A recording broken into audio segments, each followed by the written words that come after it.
سلامونه د سبا نیوز ګرانو لیدونکو د نن ورځې تازه او مهمو خبرونو ته ښه راغلی. د سپتمبر په 11مه نیټه د وایټ هاوس مخې ته یو شمېر افغانانو په افغانستان کې د طالبانو په ضد مظاهره کړې ده او غوښتنه یې کړې ده چې طالبان دې د ترهګر ډلې په توګه وپېژندل سي.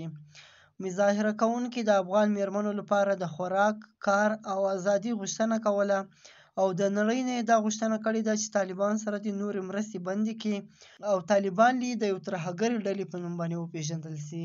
بلې خواته د طالبانو تر واکمنۍ لاندې افغانستان او ګاونډي هیواد ترکمنستان د چهارشنبې په ورځ د ګازو د نل لیکې یا ګیس پایپ لاین په ټاپي پروژه د اوږدې مودې نه ځنډول شوی کار بیرته پیل کړ. د ترکمنستان او افغانستان، پاکستان، هند د 10 میلیارده ډالرو اټکل شوی دی. د دې پروژې له مخې به د جنوب ختیځ ترکمنستان د ګیلګنش ګیس پیډ څخه هر کال 33 اربه مکعب میټره قدرتي ګیس منتقلیږي. د طالبانو د حکومت لومړی وزیر محمد حسن د ترکمنستان سرحدي سیمې مریم ته سفر کړی ده او د کوربه هیواد له جګپوړ مشرانو سره یې د ټاپي پروژې د کار پیلولو پرانیستو په اړه باندې خبرې کړې دي.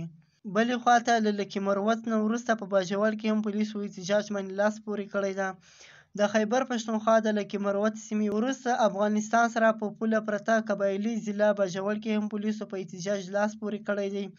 په پولیسو د چټک شوو هدفي بریدونو په ضد پیل شوو دې احتجاجونو کې برخوال پوځ او استخباراتي شبکې د امنیه کې په لاس لرنه تورن کړي دي.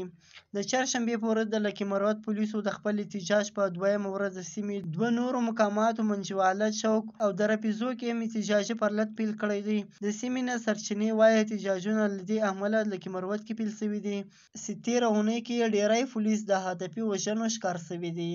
دا و د نن ورځې تازه او مهم خبرونه. سبا نیوز سبسکرایب کړئ او له نورو ملګرو سره هم شیر کړئ.